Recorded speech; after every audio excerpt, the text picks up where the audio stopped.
Sampurasun para sedulur dimanapun Anda berada. Iya, ketemu lagi sama Mr. Slebor yang paling slebor di jagat maya. Dan cuman Mr. Slebor doang yang nggak ada duanya.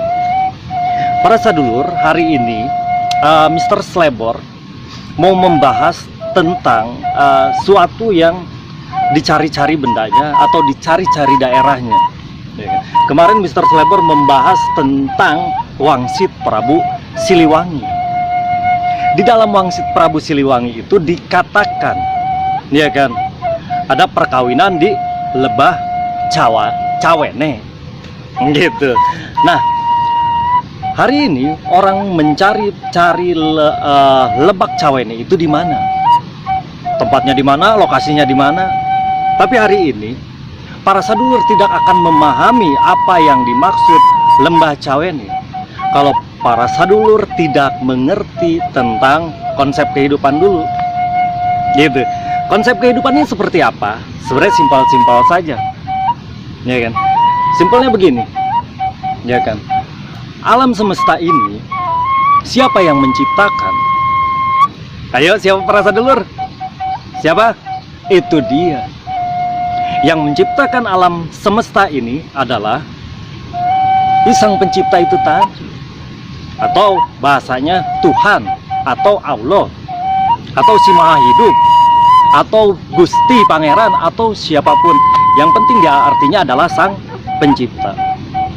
Maka kalau semuanya itu yang menciptakan adalah Tuhan atau Allah, alam semesta ini, manusia adalah bagian daripada ciptaannya. Bukan begitu para sedulur? Iya begitu. Nah, kalau manusia ini bagian dari ciptaan daripada Sang Pencipta itu tadi, berarti pertanyaannya, badan ini punya siapa dong? Ya tentunya punya Sang Pencipta itu tadi, ya kan? Nah, sekarang mari kita berpikir, ya kan, kalau semuanya adalah pemiliknya si Sang Pencipta tadi atau Si Maha Hidup tadi, badan ini pun adalah milik dari Sang Pencipta tadi. Berarti pertanyaannya, apa hak kita menggunakan tubuh ini? Apa haknya? Ayo, itu dia. Kita tidak punya hak sama sekali untuk menggunakan badan ini atau tubuh ini. Gitu nggak para sedulur? Iya begitu. Nah, yang harus dicari tahu adalah bagaimana kita dapat menggunakan tubuh ini. Gitu nggak para sedulur? Iya. Bagaimana kita dapat menggunakan tubuh ini kalau tubuh ini pun punya Sang Pencipta? Caranya gimana para sedulur? Ayo, caranya seperti apa? Ayo, ada yang bisa jawab? Hah? Gimana? Itu dia. Minta izin. Kalau kita tidak pernah minta izin, ya kan, untuk menggunakan tubuh ini, ya kan, berarti kita mencuri. Karena semuanya punya dia. Gitu nggak para sedulur? Nah, konten-konten yang kemarin Mr. Slebor bahas, salah satunya adalah konsep tentang kehidupan. Kenapa dibilang Sang Pencipta? Karena dia menciptakan. Tidak akan dibilang Sang Pencipta kalau dia tidak pernah menciptakan. Gitu nggak para sedulur? Iya begitu. Nah, Sang Pencipta ditempatkan sebagai laki-laki, ya kan, sebagai laki-laki. Atau ada di bahasa Arabnya, Sang Pencipta ini atau Allah atau Tuhan ini disebutnya laki-laki atau dengan sebutan wa. Berarti di alam semesta ini hanya ada satu laki-laki. Gitu nggak para sedulur? Iya begitu. Begitu, maksa dikit, nggak apa-apa. Nah, Sang Pencipta ini menciptakan. Kalau Sang Pencipta ini ditempatkan sebagai karakternya laki-laki, maka yang diciptakan ini adalah karakternya sudah pasti perempuan. Begitu nggak para sedulur? Ampurasun. Waduh, Damang. Waduh. Iya aya parabotna ieu kudu abe gagah abe sakti ieu. Coba iya rada Waduh. keren jigana ieu nya. Ajib. Ini lagi bikin konten, Pak. Tekuna naon jadi lebih gimana ya figurna gitu pas gitu. Oke. Ya, punten ah. Ampurasun. Ada-ada aja. Pak Darus, Bang Darus ini. Padahal Mr. Slebor lagi ngomong serius-serius. Malah disodorin ini katanya biar kelihatan tambah sakti. Ini naga, tongkat naga, tutul. Mr. Slebor tahu nih bikinnya nih. Dari apaan?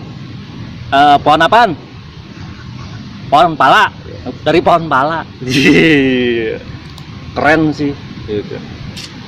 Ini jadi kelihatan nih, ini dong Mr. Slebor tambah keren ya kan. Ya, pakai dulu oke dah, nggak apa-apa. Biar kelihatan sakti. Padahal Mr. Slebor nggak bisa apa-apa. Lanjut lagi nih. Itu sahabat Mr. Slebor ya kan. Kalau di konten Mr. Slebor bilangnya sahabat, padahal musuh. Musuh Mr. Slebor. Ini si Akang nih gangguin ya. Tadi tiup lagi tuh serulingnya biar Mr. Slebor ngomongnya lebih ajib. Balik lagi. Persadulur yang dimanapun Anda berada, ya kan? Ya kan? Jadi konsepnya adalah sang pencipta ditempatkan sebagai Hua atau disebut karakternya laki-laki. Gitu. Maka yang dia ciptakan alam semesta ini adalah karakternya perempuan. Gitu. Maka di alam semesta ini hanya ada satu laki-laki, yaitu sang pencipta tadi. Gitu ya. Nah, alam semesta ini adalah karakternya perempuan atau disebutnya Hiya. Misalkan ada di bahasa Arab itu Hiya, artinya perempuan.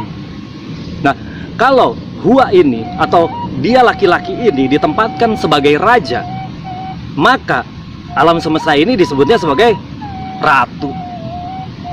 Gitu nggak prosedur? Ya begitu. Ya kan? Maka ya kan secara konsep kehidupan, ya kan sang raja dan sang ratu ini ya kan bergumul, maka nanti akan lahirnya seorang yang disebut laki-laki juga, ya kan? Atau bahasa luarnya itu dia harus laki-laki juga. Bahasa Arabnya itu Arijal, atau dialah laki-laki juga. Nah, kenapa Arijal ini tidak sama Hua itu karakternya laki-laki, Arijal karakternya juga laki-laki? Kok kenapa nggak disamakan antara Hua dan Rijal atau Arijal? Nggak bisa. Hua ditempatkan untuk hanya sang pencipta, sementara Rijal adalah ya kan anak dari sang pencipta itulah dengan ratunya. Kurang lebih seperti itu konsep kehidupannya, gitu para sadulur. Nah, maka si sang pencipta ini ya kan harus ada yang menggantikan dia di alam semesta ini, ya kan, menggantikan dia memerintah di muka bumi ini. Gitu nggak para sadulur? Iya, itu yang disebut nanti si Arijal ini akan menjadi khalifah atau pemimpinnya. Dan pemimpin harus seorang laki-laki, bukan secara gender, ingat, tapi secara karakter. Jadi walaupun itu perempuan, ketika karakternya dia adalah laki-laki, dia layak memimpin. Itu karakter laki-laki ini cirinya adalah yang mampu menafkahkan baik harta secara keilmuan atau secara materi. Itu salah satu contoh karakter laki-laki. Jadi buat laki-laki yang di sana yang merasa laki-laki kalau tidak mampu menafkahkan baik itu secara materi ataupun keilmuan, sebenarnya Anda perempuan. Juga pejabat nih yang korupsi, ya kan, bukan memberikan efek manfaat, ya kan, yang korupsi itu berarti karakternya perempuan, maka Anda tidak pantas di sana. Lebih baik mundur, karena Anda pantasnya pakai rok saja. Nah, balik lagi, ya kan. Semoga para sadulur bisa pahamin ini dulu nih. Konsepnya Hua, sang pencipta, Hiya adalah yang diciptakan, maka nanti akan lahirlah Arijal. Arijal ini punya pasangan namanya Anissa, yaitu dia perempuan. Oh, kenapa Anissa ini tidak sama dengan Hiya tadi? Tidak bisa. Hiya ini untuk alam semesta, sementara Anissa ditempatkan untuk manusia. Gitu para sadulur. Nah, terus ayo kita masuk ke pembahasan apa itu lebak cawane atau apa itu yang disebut lebak cawane. Nah, para sadulur harus paham dulu apa yang disebut lebak, ya kan? Lebak itu sesuatu yang rendah, ya kan? Dan yang rendah itu bisa disebut dengan sesuatu yang dalam. Gitu nggak para sadulur? Iya. Lebak itu sudah pasti dia akan bentuknya lebih dalam, karena lebak ini sebenarnya bahasa Sunda, di bawah berarti, ya kan? Berarti dalam. Nah, ayolah kita berpikir apa sisi terdalam dalam diri manusia. Apa sisi terdalamnya? Apa para sadulur? Ayo apa? Ayo. Itu dia. Nih, sisi terdalam manusia adalah cara berpikirnya. Begitu apa para sadulur? Iya. Maka di suatu ayat mengatakan, ya kan, Sang Pencipta akan murka, ya kan, kepada manusia yang tidak memakai akalnya. Inilah sisi terdalam dari manusia, adalah cara berpikir dia. Begitu nggak para sadulur? Iya. Kalau bahasa Arabnya itu suka disingkat dengan bahasa kolbu. Apa itu kolbu? Kolbu itu dari kata kolabu atau proses berpikir bolak-balik antara otak besar, otak kecil, ya kan? Di sini kan ada 3 nih. Jadi proses bolak-balik berpikir disebutnya kolabu dan disingkat jadi kolbu. Nah, hari ini orang kolbu itu ditempatkan sebagai hati. Itu bukan begitu. Kolbu itu adalah cara berpikir. Itu nggak para sadulur? Iya, begitu dulu. Soalnya kalau para sadulur tidak paham ini, para sadulur nanti tidak akan mengerti di mana lebak cawane. Balik lagi, yang disebut lebak adalah di kedalaman, ya kan, atau sesuatu yang dalam. Yang di dalam diri manusia adalah cara berpikir dia. Kita tidak pernah tahu cara berpikir manusia A dengan manusia yang lainnya. Kan begitu. Yang hanya tahu dia sendiri dengan cara berpikirnya. Ya kan? Jadi lebak itu jangan diartikan selalu tempat. Maka nanti para sadulur bingung cari tempatnya di mana bocah Angon itu ya kan kelebak cawene. Oke. Tadi yang disebut lebak adalah kedalaman cara berpikir. Nah, sekarang kita bahas apa itu cawene.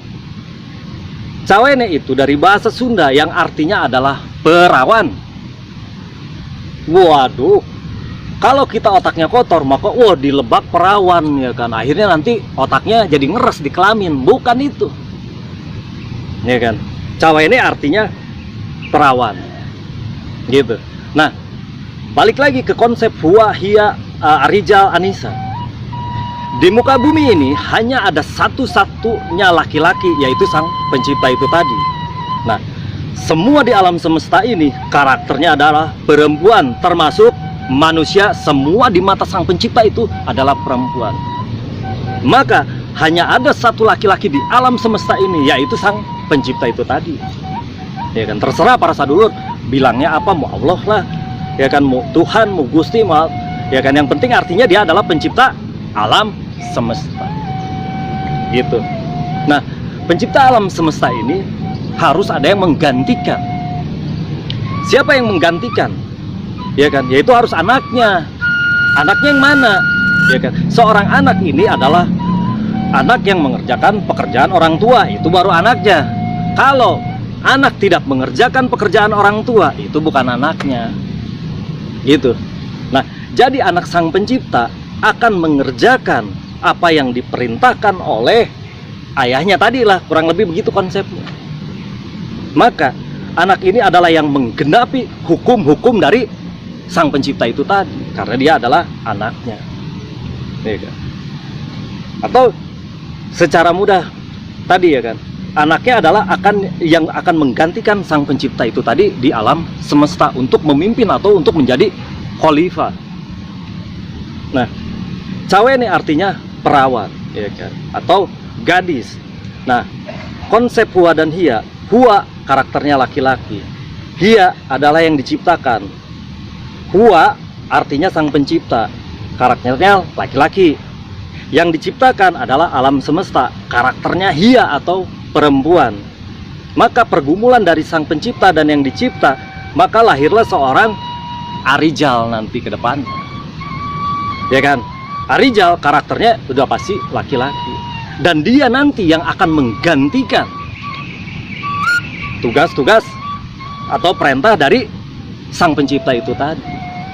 Ya kan? Nah, jadi nanti dia yang akan menggenapi hukum dari sang pencipta itu. Ya kan? Atau Allah atau Tuhan. Nah, lebak cawene, ya kan? Lebak artinya sisi terdalam dari cara berpikir kita, ya kan? Cawene artinya perempuan.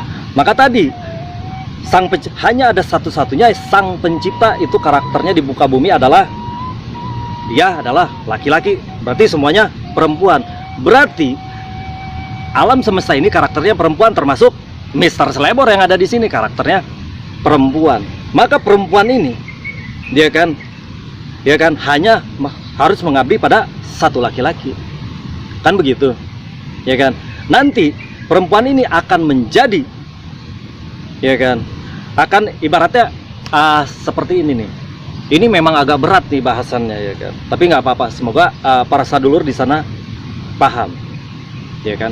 Arijal pun itu sebenarnya adalah karakternya perempuan di mata sang pencipta. Tapi setelah dia menjalankan tugas bapaknya, maka dia akan menjadi Arijal.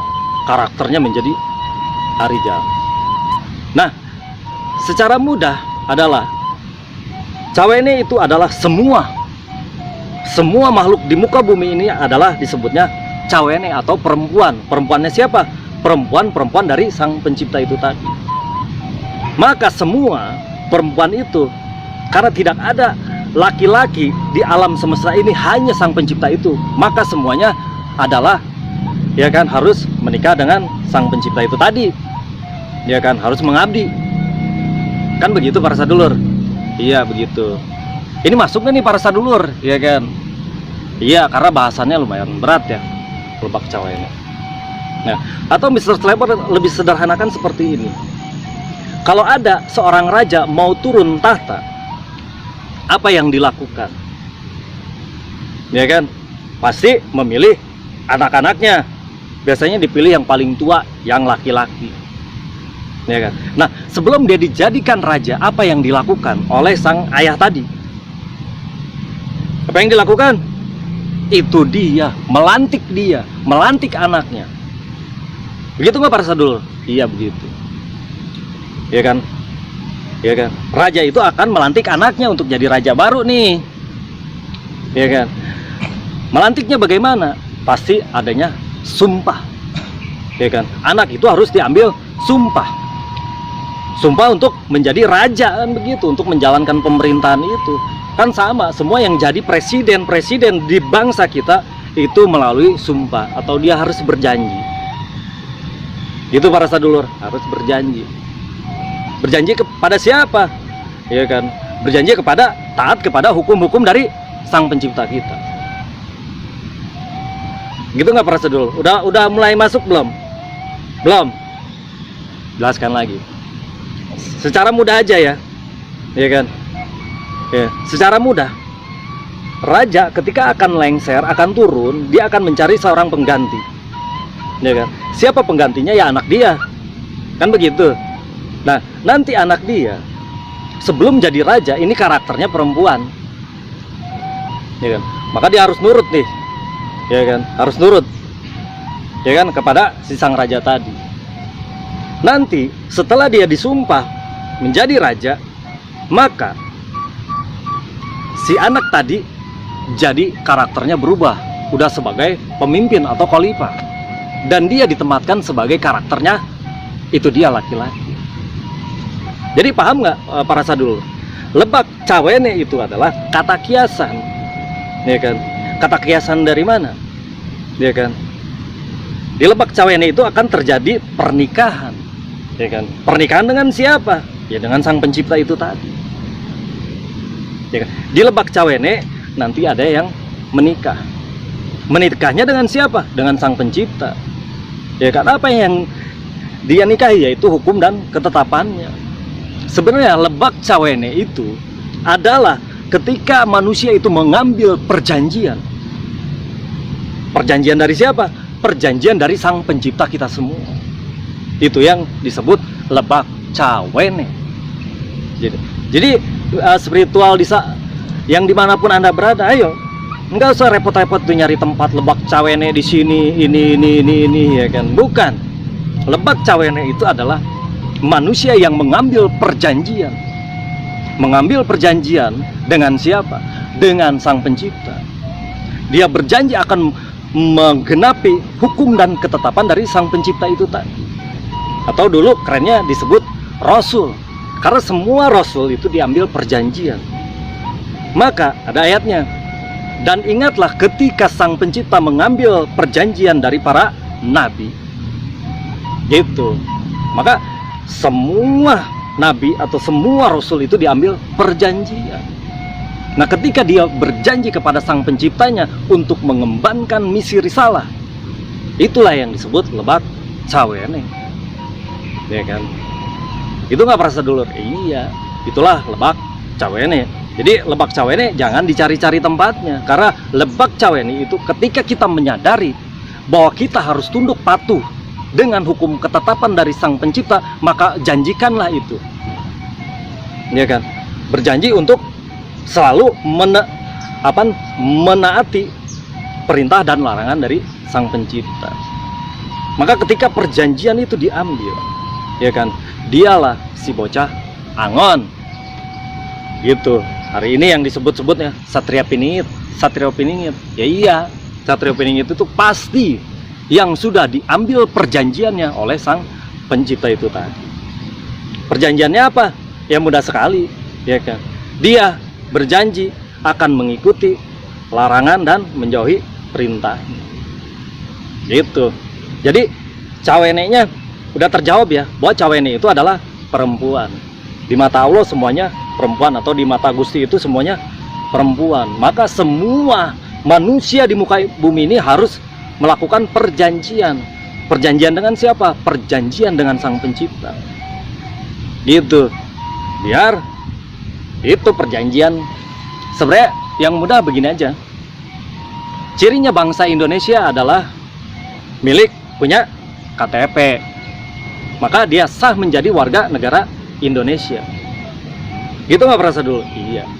Kalau dia tidak punya KTP, dia bukan warga negara Indonesia.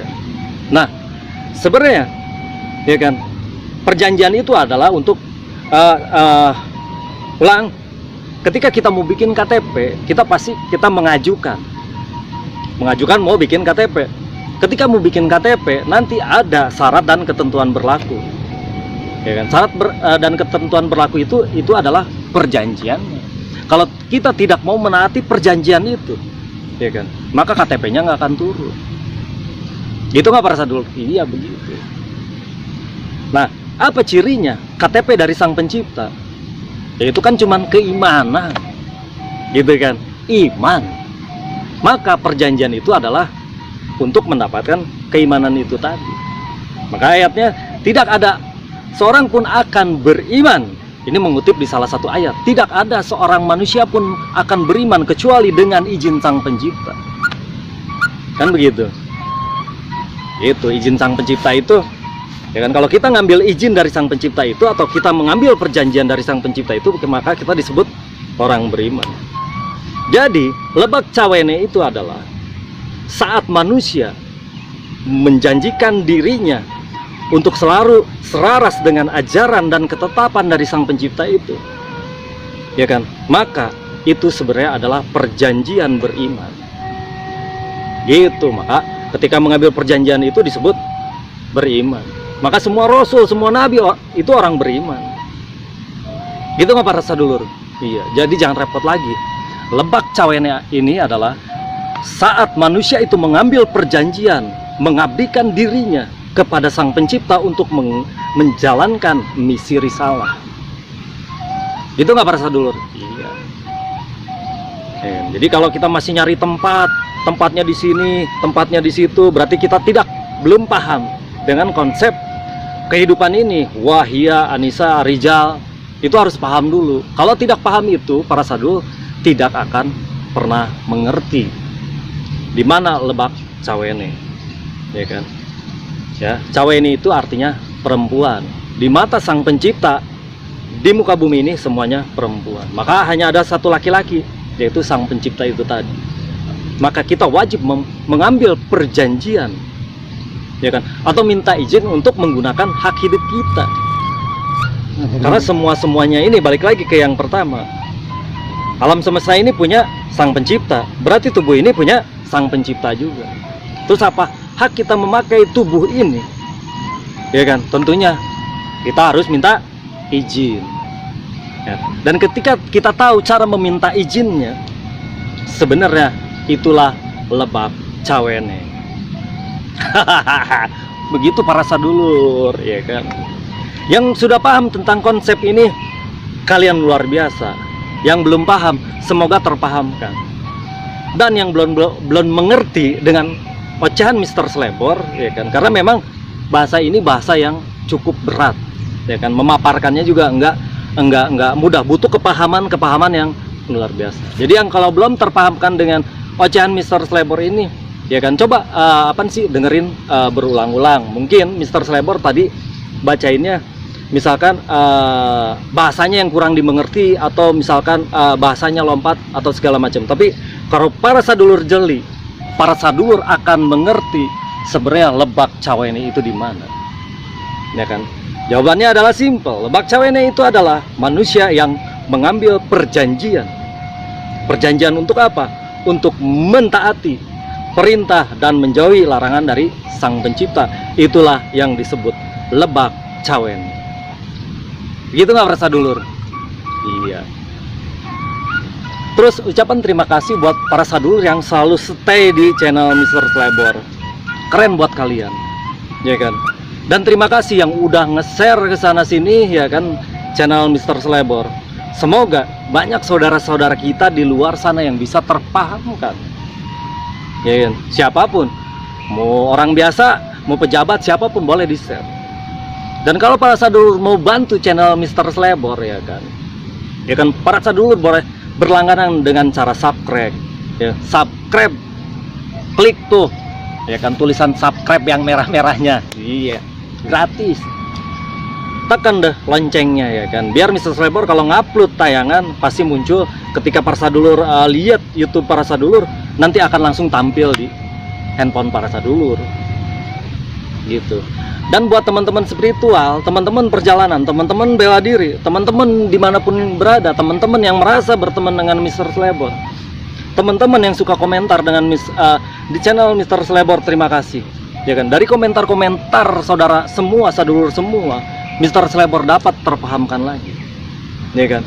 Yang lebih paham dari Mr. Slebor, tolong ajarkan dengan kerendahan hati Mr. Slebor. Yang belum paham, mari kita belajar, ya kan. Jangan mencari perdebatan, jangan mencari si pintar atau si bodoh. Lebih baik diskusi, karena diskusi sudah pasti akan saling mengisi. Kalau perdebatan hanya memancing keributan, perpecahan dan segala macam, dan itu nggak ada gunanya, ya kan. Bangsa kita bangsa besar, sudah saatnya bangsa kita menjadi mercusuar dunia, ya kan. Mari bersatu, ya kan. Perbedaan itu bukan pengkhianatan.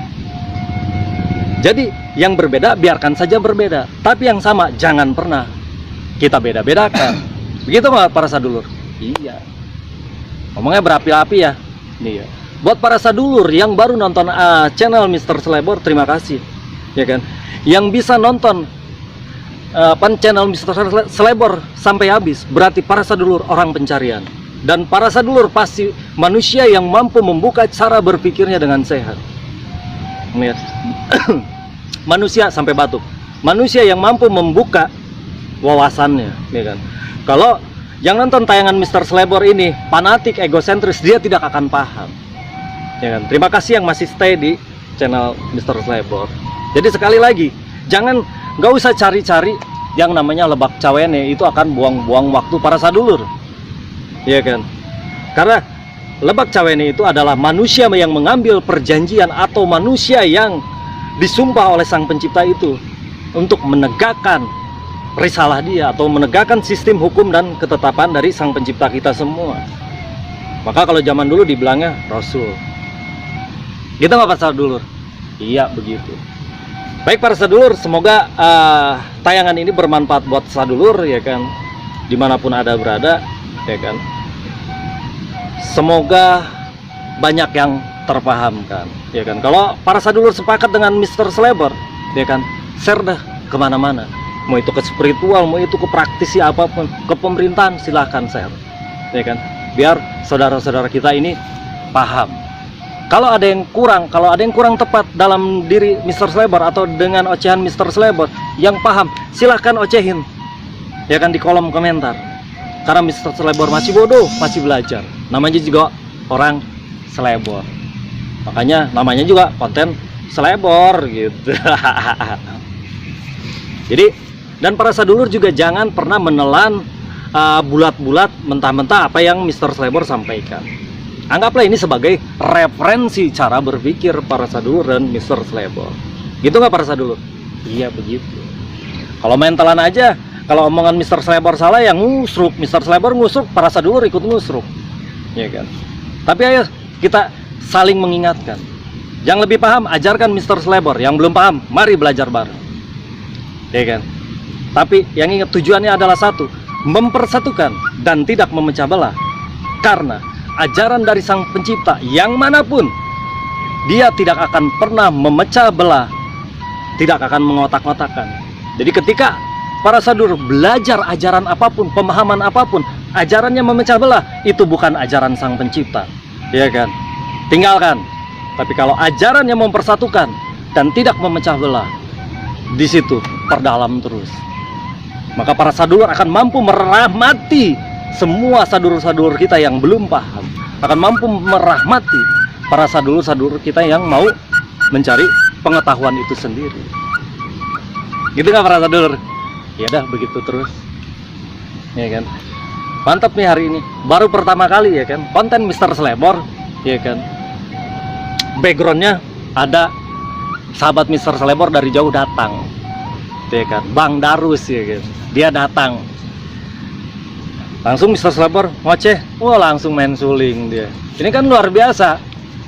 Apa?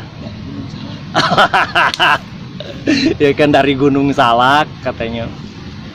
Jadi yang punya Gunung Salak katanya. Biarin aja dia mau ngomong apa juga. Orang sebenarnya musuh sih.